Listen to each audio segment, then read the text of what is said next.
The galaxy had known peace for centuries. The great wars and struggles of old were but whispers in the cosmos, yet in the forgotten depths of space, a signal was sent, a distress call unlike any other. It originated from the Xar, a once powerful race whose presence had once spread across the stars. Now their civilization was collapsing under the onslaught of the Cowrith, a ruthless alien species with a singular goal to destroy the Xar and erase their legacy.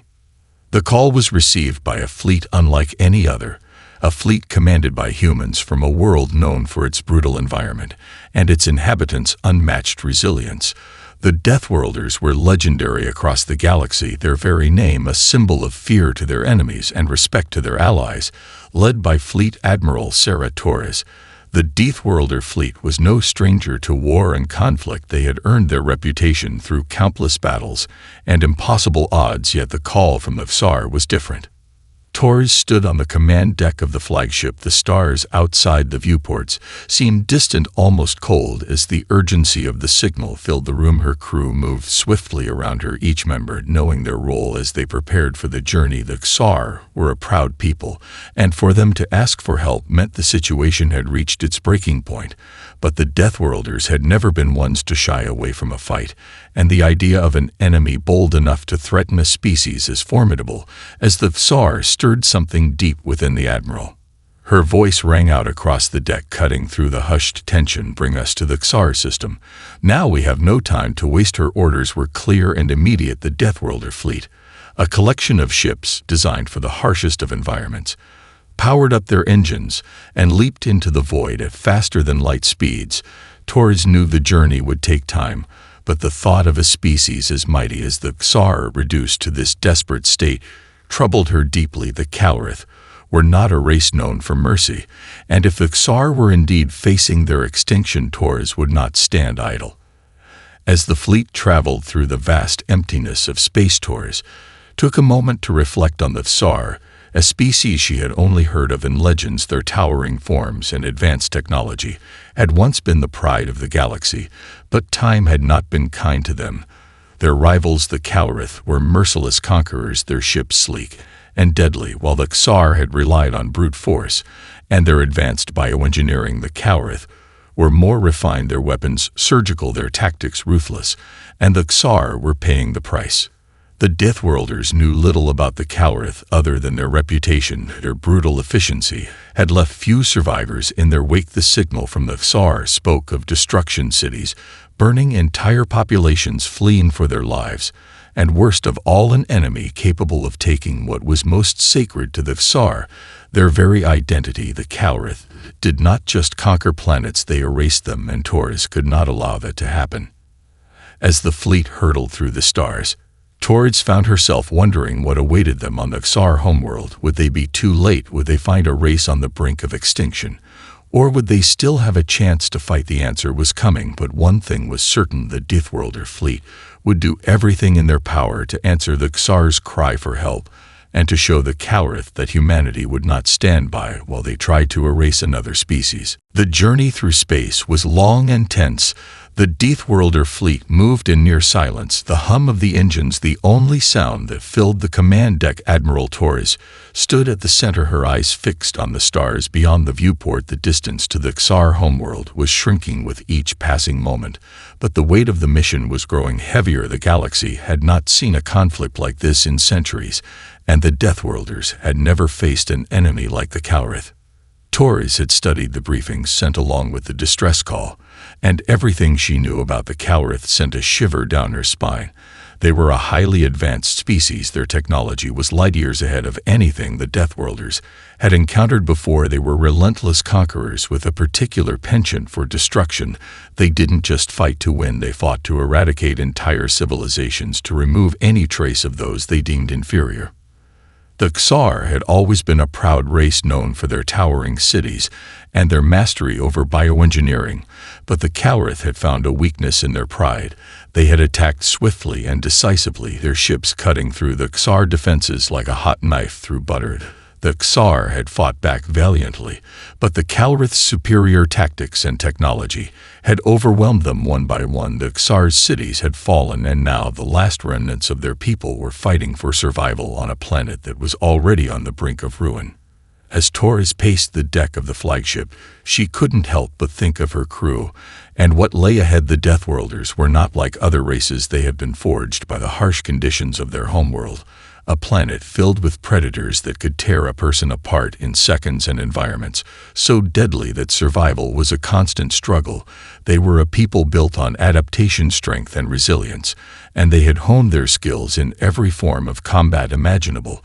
But the Calrith were different. They weren't just fighters, they were masterminds, and the Deathworlders knew they would need every ounce of their strength and ingenuity to defeat them. Torres knew the plan was simple. They would arrive at the Xar homeworld and assess the situation from there. They would offer whatever assistance they could to help the Xar fight back against the Calrith. But she also knew the reality of war. Things rarely went according to plan, and the Deathworlders would have to improvise on the fly if they were to survive this conflict. The crew worked tirelessly, preparing the fleet for what was to come. Engineers checked and rechecked every system, while strategists pored over battle data and simulations. Torres could feel the intensity in the air, but she also felt a strange calm. This was what they did best. This was what they had been trained for. The Deathworlders were a force of nature, and no matter the odds, they would never back down. As the fleet neared the Xar system, the silence of space was broken by the sudden appearance of enemy ships. A group of Calrith scouts had appeared on the radar. The Deathworlders had expected this kind of encounter, and they were ready. The Calrith were not going to get the drop on them. The time for stealth and surprise was over now. The real fight was about to begin, and the Deathworlders were ready to show the galaxy what it meant to cross their path. The Calrith scouts appeared on the fleet's radar like shadows in the dark, their sleek ships almost invisible against the backdrop of stars, but the Deathworlders were ready for them. The Xar's distress signal had not been sent in vain, and the Deathworlders had been anticipating this first encounter with the Calrith. The enemy scouts were swift, but they were no match for the Deathworlders' relentless tactics. Torres stood at the helm, her eyes scanning the data as the enemy ships grew closer. She knew the Calrith would attempt to slow their advance. They always did, but the Deathworlders would not be deterred. The command deck hummed with activity. As Torres issued her orders, the fleet split into two groups, with half of the ships charging directly toward the Calrith, and the other half circling to flank from behind. The Deathworlders' ships were built for speed and strength, designed to take on any opponent in any environment. The Calrith might have superior technology, but the Deathworlders had something far more dangerous: an unyielding will to win. The battle erupted in an instant. The Calrith scouts fired their first salvo before the Deathworlders had even closed the distance. Their weapons flared brightly as they targeted the flagship, but Torres was ready. She had studied every possible outcome, and the Deathworlders' evasive maneuvers were flawless. The flagship dipped and weaved with impossible precision, dodging the Calrith's shots with a practiced grace. The enemy was quick, but they were predictable, and the Deathworlders had the upper hand in combat. Within moments, the Deathworlder ships returned fire, their weapons unleashing a barrage of high-powered blasts that tore through the Calrith scouts. The enemy ships exploded in brilliant flashes of light as the Deathworlders closed in on their targets. Torres could hear the shouts of her crew over the comms, their voices filled with determination as the battle raged on. The first Calrith scout fell to a direct hit from the flagship's main cannon, and then another and another as the Deathworlders pushed forward, each shot landing with deadly accuracy. Torres stood tall, watching the battle unfold. She could feel the pulse of her crew, their energy matching the rhythm of the fight. Each explosion, each victory, was a step closer to their ultimate goal. The Xar would be saved, and the Calrith would be made to pay. But just as the Deathworlders seemed to have gained the upper hand, the Calrith revealed their true nature. They were not just skilled warriors, they were manipulators, and in an instant the remaining scouts engaged in a retreat, pulling back toward a larger fleet that had been hiding in the shadows. The Deathworlders were not fooled. Torres had anticipated this move. She knew the Calrith would always attempt to regroup and strike back with overwhelming force. With a quick command, the Deathworlder fleet pursued the fleeing Cowrith scouts, their ships closing the gap at incredible speed. The Cowrith turned and launched another attack, but the Deathworlders were already prepared. Their ships flanked the enemy from all sides, and the Cowrith found themselves surrounded. They were no longer the predators they once were, they were the prey. Within moments, the last of the Cowrith scouts were neutralized, and the Deathworlder fleet stood victorious in the silence that followed. Torres allowed herself a brief moment of satisfaction, but the fight was far from over. The Cowrith were only one part of the puzzle, and the true battle was yet to come. The Deathworlders had sent a message, but they had not yet won the war. As the fleet regrouped and prepared to move forward, Torres addressed her crew over the comms. The first step has been taken, but the real test lies ahead. Stay sharp and stay focused. We are here to save the Xar, and we will not fail. The Deathworlder fleet landed on the surface of the Xar homeworld, with the eerie silence of space still echoing in their minds. The planet before them was a shattered remnant of its former glory. The Xar had once called this world their cradle. Their cities had soared above the clouds, and their civilization had been a beacon of advancement and power. But now the planet was scared by war. Entire cities lay in ruins, their towers reduced to rubble by the relentless assault of the Cowrith. Admiral Torres surveyed the scene from the command deck of the flagship. The once vibrant landscape was now a graveyard. The air was thick with ash and smoke, and the remnants of the Xar's proud architecture loomed like silent tombstones in the distance. The planet had become a battleground, and the Deathworlders had arrived just in time to witness its final descent into oblivion. The Xar were waiting for them when the Deathworlders landed. The leaders of the Xar, a group of haggard individuals whose once majestic features had been worn down by endless hardship, stood at the entrance of a shattered citadel.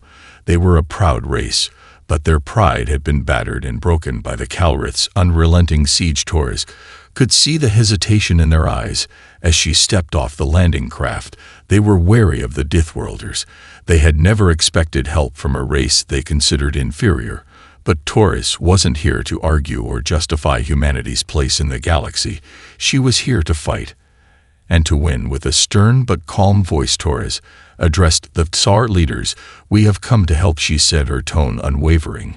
"We have fought wars like yours, and we will fight this one with you. The Cowrith will not take this world from you, but we must act quickly. We will strike at their forces together, and we will not stop until the Xar are free." The Xar were silent for a long moment. Their leaders exchanged glances, as if weighing their options. Their pride was still an obstacle, but their situation was dire. They had few choices, and even fewer allies. But Torres knew that they would come to understand soon enough. The Deathworlders didn't care about pride or honor. They cared about survival and victory, and that was something the Xar needed desperately. Finally, the Xar leader stepped forward, his voice hoarse, but filled with resolve. "We will fight alongside you," he said, his eyes meeting Torres, "and we will take back our world." The Deathworlders nodded in unison. The agreement was made, and the plan was set into motion. The Deathworlders began their operations immediately, setting up a forward base in one of the Xar's remaining strongholds. Their engineers worked quickly to reinforce the defenses while the strategists analyzed the terrain and the Cowrith's movements. Torres met with the Xar military commanders and shared intelligence on the enemy's tactics and weaknesses.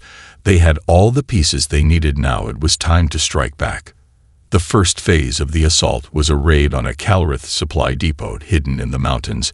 The Deathworlders led the charge with their trademark precision and ferocity, while the Xar provided crucial support. Their forces moved like a single unit despite their differences.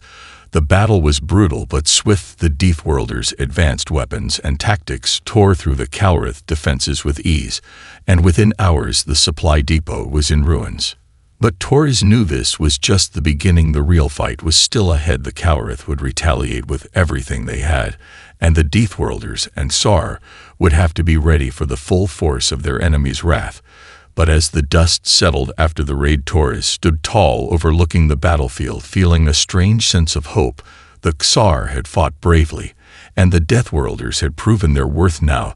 They had to make sure they finished what they started. The fight for the Xar homeworld had only just begun. The victory at the supply depot was a brief but crucial step forward, but Torres knew it was only a small part of the larger battle. The Cowrith were far from defeated, and they would not take the loss lightly. The raid had been a success, but the real fight was yet to come. The Deathworlders and the Xar had made their mark, but the Cowrith would come back with a vengeance. The Deathworlders' forward base became a hive of activity. Engineers and soldiers worked tirelessly to fortify their position, while the strategists pored over battle plans with urgency. The Cowrith would retaliate soon, and Torres knew they had to be ready. She couldn't afford to wait for the enemy to come to them. They needed to strike first. Torres called a meeting with the Xar military leaders to discuss their next move. The Xar were strong, but they had been weakened by years of war, and their pride still stood in the way of true cooperation. They were reluctant to trust the Deathworlders fully, but Torres knew she had to break through that barrier. She wasn't asking for allies, she was offering them a way to fight back. "We will strike at the heart of the Cowrith's operation," she said, her voice steady and filled with resolve. "We will take their main base and cripple their forces from the inside. The Xar will fight beside us, and together we will show the Cowrith that their reign of terror ends here." The Xar leaders exchanged hesitant glances. They were not used to relying on others, let alone humans, but there was no other choice. They could see that Torres and her fleet had the experience and the firepower to give them a fighting chance. After a long pause, their leader nodded. "We will fight with you," he said, "and we will not falter." The plan was set into motion quickly. The Deathworlders and the Xar would launch a series of surprise strikes against the Cowrith's remaining supply lines and strongholds, while keeping the enemy off balance. The first target was a Cowrith outpost deep in the mountains, a critical position that supplied the enemy with vital resources. The attack came fast and furious. The Deathworlder ships descended upon the outpost with lethal precision, their advanced weapons ripping through Cowrith defenses before they had a chance to react. On the ground, the Deathworlders and the Xar fought side by side, moving through the rocky terrain with speed and efficiency. The Cowrith soldiers were well trained, but they were not prepared for the combined strength of the Deathworlders' relentless assault and the Xar's fierce determination. Torres led the charge herself alongside a handful of elite soldiers, pushing forward into the heart of the Cowrith stronghold. Her mind raced as she assessed the enemy's movements and made split-second decisions. She could feel the adrenaline in her veins, but she remained calm, focused on the mission. The Deathworlders were not here to take prisoners, they were here to eliminate the threat. The battle was intense, but the Deathworlders' tactics won the day. The Cowrith were overwhelmed from all sides, and their positions crumbled under the onslaught. Torres watched as the last of the Cowrith soldiers were driven from the outpost. The objective had been achieved, but it came at a cost. The Deathworlders had lost several good soldiers, and the Xar had taken their own casualties, but the victory was significant. It sent a clear message to the Cowrith that the Deathworlders and the Xar would not go quietly into the night. As Torres stood over the remains of the Cowrith stronghold, she allowed herself a moment of reflection. This was just one victory in what would be a long and brutal war, but it was a victory nonetheless, and with each battle they won. The Deathworlders and the Xar grew closer together, forging a bond born from necessity and strengthened by the will to survive. The war was far from over, but Torres knew one thing for certain: they would win this fight together. The battle for the Cowrith outpost was a resounding victory, but Torres knew it was only a small piece of the puzzle. The Cowrith would not give up easily, and they would retaliate with everything they had. The Deathworlders and the Xar had proven their strength, but now they had to turn their victories into a war-winning strategy. The enemy's true heart lay in their central stronghold, a massive fortress protected by an armada of ships and an army of soldiers, all willing to die to preserve their reign. Torres stood on the command deck of the flagship, staring out into the void. She could feel the weight of the upcoming battle pressing down on her shoulders. The Cowrith's central fortress was a beast of unimaginable power, and its defenses were nearly impenetrable, but Torres had never backed down from a challenge, and the Deathworlders had one advantage: the Cowrith didn't expect them to be as relentless as they were. The fleet had suffered losses, but nothing that couldn't be recovered from the soldiers were ready to fight again. And the Xar had proved their worth. They were no longer hesitant allies. They were warriors fighting alongside the Deathworlders for the survival of their species. Torres turned to her officers and gave the order to prepare for the final assault. "We will strike at the heart of their fortress," she said. "The Cowrith will be caught off guard. This time we move fast and hit hard. We will make them regret ever stepping foot on this planet." The fleet assembled in formation and began its approach toward the Cowrith stronghold. The distance between the Deathworlders and their target seemed vast, but Torres knew that every second brought them closer to the endgame. The final phase of their plan involved a bold maneuver. The Deathworlders would take the fight to the Cowrith in space, first drawing out their fleet before launching a ground assault on the fortress itself.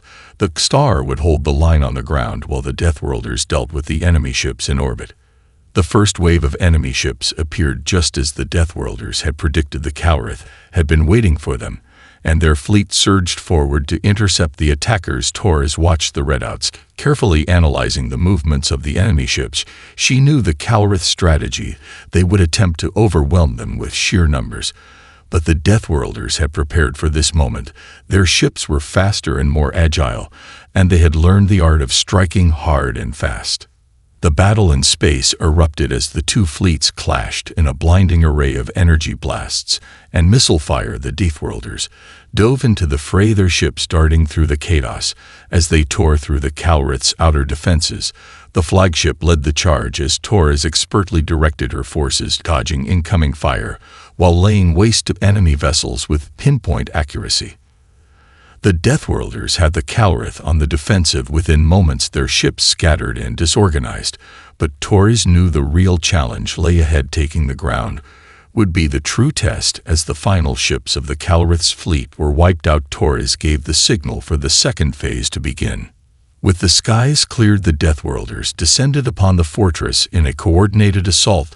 The Xar's ground forces moved in alongside them, their weapons flashing in the darkened sky. As they struck at the heart of the Cowrith stronghold, the battle raged for hours as the two sides clashed in the ruins of the once proud city. The Deathworlders' unyielding determination met the Cowrith's cold precision, and neither side gave an inch. Torres fought alongside her soldiers as they pushed forward inch by inch. The Cowrith were relentless, but the Deathworlders were more driven than ever. The stakes were higher than they had ever been before, and Torres would not allow the Xar to fall, not while she and her fleet were still standing. The battle for the Cowrith stronghold was unlike anything the Deathworlders had ever faced. The Cowrith were masters of their fortress, and their forces fought with a brutal efficiency that had taken the Xar by surprise. But the Deathworlders were not so easily intimidated. Torres could feel the pulse of her soldiers as they fought through the tight corridors of the fortress, their weapons cutting through enemy soldiers with deadly precision. They had one goal, and one goal only: to reach the heart of the fortress and bring the Cowrith's reign to an end.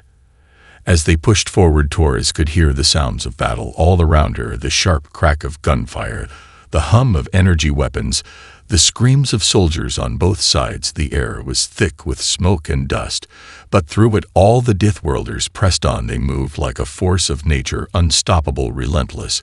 They cleared room after room, taking no prisoners. The Xar had proven themselves in the heat of battle. Their warriors fought with a fury Torres had not expected from a people who had once been on the brink of extinction. Their pride and strength were returning as they stood shoulder to shoulder with the Deathworlders against the Cowrith's overwhelming odds. But even as the Deathworlders gained ground, the Cowrith fought back with everything they had. Torres knew the Cowrith would never surrender. They would die before allowing their fortress to fall. Their strategy was simple: make the Deathworlders bleed, make them fight for every inch of ground.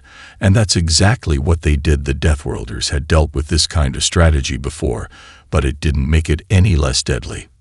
Torres led her troops through the halls of the fortress with a singular focus. They had to reach the command center and take out the Cowrith's leadership.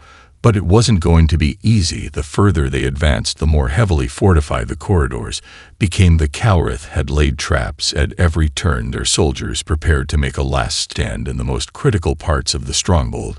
But Taurus wasn't going to be stopped, not now, not when they were so close. Her heart raced as she moved with her team through the twisting passages of the fortress. Every corner held the potential for an ambush, every door could hide a trap.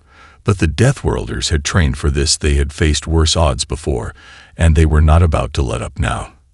The fight escalated when they reached the final stretch of the command center. The doors before them were massive and reinforced with layers of Cowrith technology. Taurus knew this was where the enemy would make their last stand, but she could feel it in her bones. The Cowrith were losing. They were stretched too thin, and the Deathworlders were too fierce to be defeated. A blast of energy tore through the door as one of the Deathworlders' demolitions experts set the charges. The door buckled, and with a deafening roar it flew open. The team surged forward, storming into the command center, guns blazing. The Cowrith commander stood at the far end of the room, their massive form illuminated by the flickering lights of the battlefield. But Taurus had no hesitation. She led the charge into the room, her mind focused on the target. The Cowrith would not escape this time. The final battle for the Cowrith stronghold had begun, and Taurus knew it would be a fight to the death.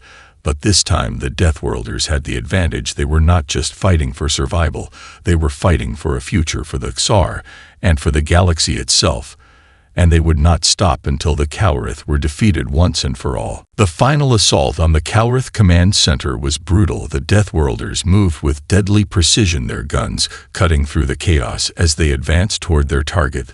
The Cowrith commander stood defiantly at the far end of the room, surrounded by his elite guards. But there was no fear in Tor's eyes, only the cold certainty of victory. She had seen enough battles to know when the tide had turned, and this time it had turned in their favor. The Cowrith commander roared in defiance, raising a weapon that hummed with deadly energy. But before he could fire, Tor's team was upon him. They moved in perfect unison, overwhelming the commander's guards with ruthless efficiency. They had no time to waste. The Cowrith leadership had to be neutralized if the Deathworlders and the Xar were going to take back their planet. Taurus herself was the first to reach the commander. She fired a single shot that struck him square in the chest. Her aim never wavering, the commander stumbled back, but he refused to fall. Instead, he let out a guttural growl and attempted to raise his weapon once more, but Taurus was faster. She closed the distance between them, and before he could react, she delivered a crushing blow that sent him to the ground, his weapon slipping from his hands. With the commander down, the rest of his guards faltered, their resolve broken. The Deathworlders pushed forward, clearing the room with military precision. The Cowrith's forces had lost their leader, and with it their will to fight. Within moments, the command center fell into the hands of the Deathworlders and the Xar. The room was filled with the sounds of victory as Taurus stood over the fallen Cowrith commander, her chest heaving with exertion, but her heart calm. The battle was won. The fortress had fallen, and the Cowrith's hold on the Xar homeworld had been shattered forever. Taurus turned to the Xar leaders who had fought alongside them. Their faces were a mix of relief and gratitude. They had lost so much over the years, but now they were free. The Deathworlders had given them a chance to reclaim their world, and the Xar would not forget that. "We've won," Taurus said, her voice firm, but filled with pride. "We've taken your home back from the Cowrith, and together we shown the galaxy that no one can stand against the will of the Deathworlders and the Xar." The Xar leader nodded, his eyes meeting hers. "You have earned our respect, Admiral Taurus, and our gratitude. You have helped us restore what was lost, and for that we will always be in your debt." Taurus smiled, but her mind was already moving to the next phase. The war with the Cowrith was not over. There were still pockets of resistance across the galaxy, and the Deathworlders would not rest until every last Cowrith was driven from Xar space. But for now they had won the most important battle. They had given the Xar a future, and that was worth every sacrifice. As the Deathworlder fleet began to withdraw from the surface of the Xar homeworld, Taurus looked back at the planet below. She could see the faint glow of a reborn world beneath the clouds. The Xar would rebuild, and the Deathworlders would stand beside them as allies, but most of all as friends. They had fought side by side, And now they would move forward into a new era of peace and cooperation. The galaxy had learned a powerful lesson that day. No matter how insurmountable the odds, no matter how brutal the enemy, the Deathworlders would always answer the call to fight and to win.